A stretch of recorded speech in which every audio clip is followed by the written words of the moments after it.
Your Majesties, welcome back to the channel. Thank you so much for always returning. Thank you so much for your show of love. Thank you so much for all that you do for this community to keep growing. Hope you're well in all your ways, Your Majesties, and you're loving yourself and others. Like always, many thanks to all of you for the help you have been giving to this channel. You're not left for granted. You are appreciated. You are loved. You are celebrated. Thank you so much. All right.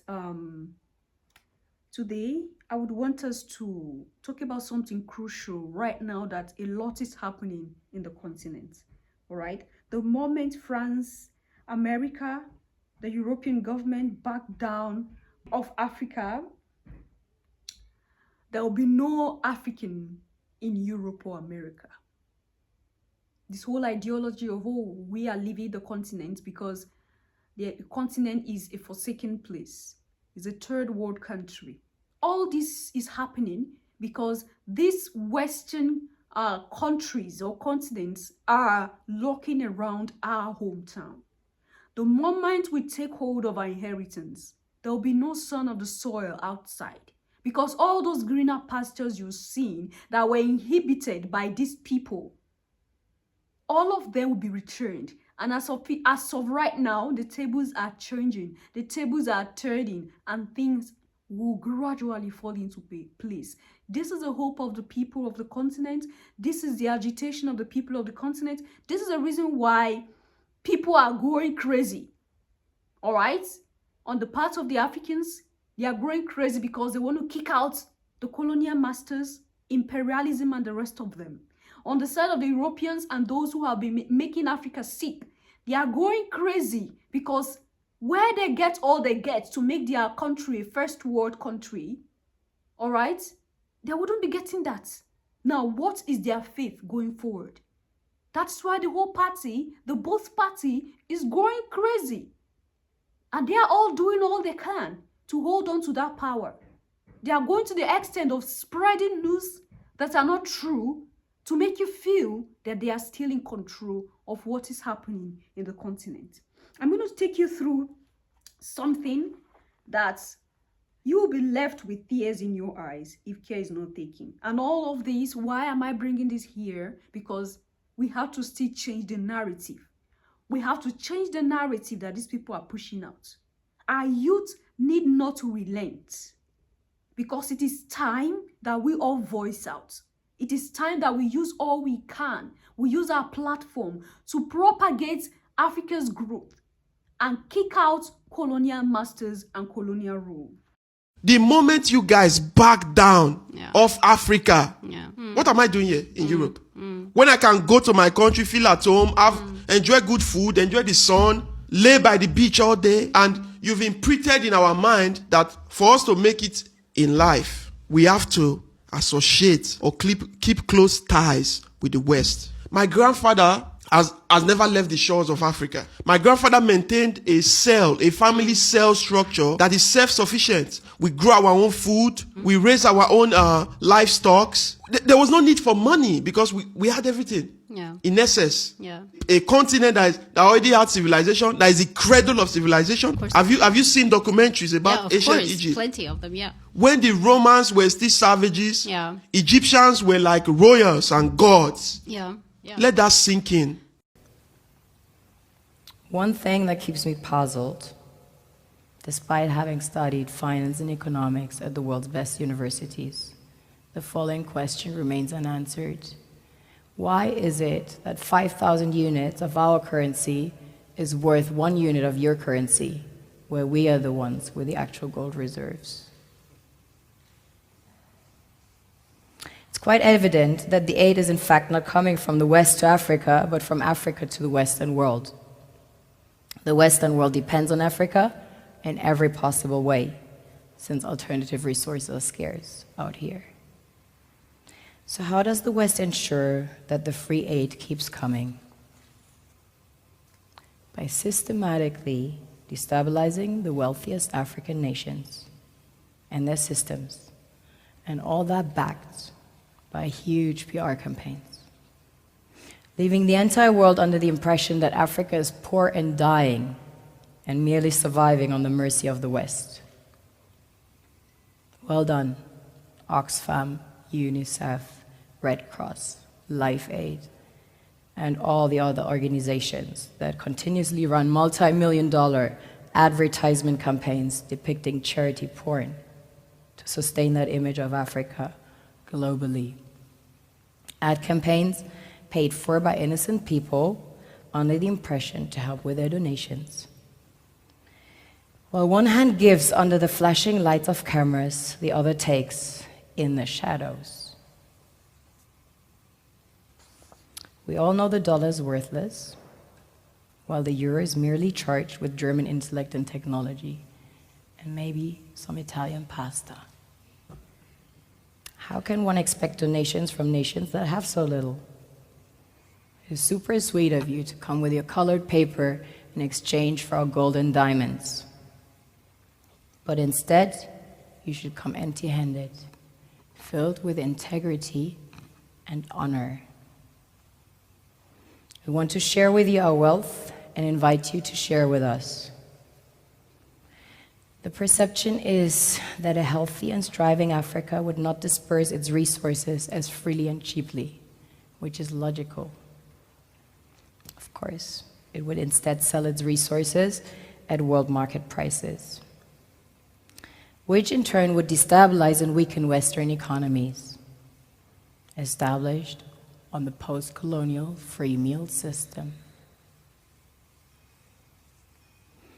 Last year, the IMF reports that 6 out of 10 of the world's fastest growing economies are in Africa, measured by their GDP growth.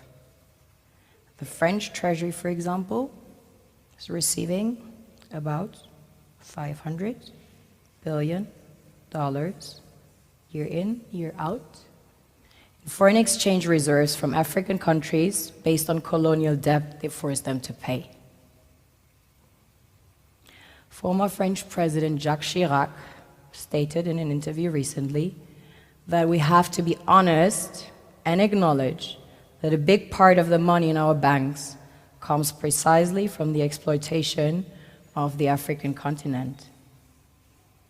In 2008, he stated that without Africa, France will slide down in the rank of a third world power. This is what happens in the human world, the world we have created. Have you ever wondered how things work in nature? One would assume that in evolution the fittest survives. However, in nature, any species that is overhunting, overexploiting the resources they depend on as nourishment, natural selection would sooner or later take the predator out. All right, Majesties, I believe a lot of us have seen this because this circulated tweet peak as at last year.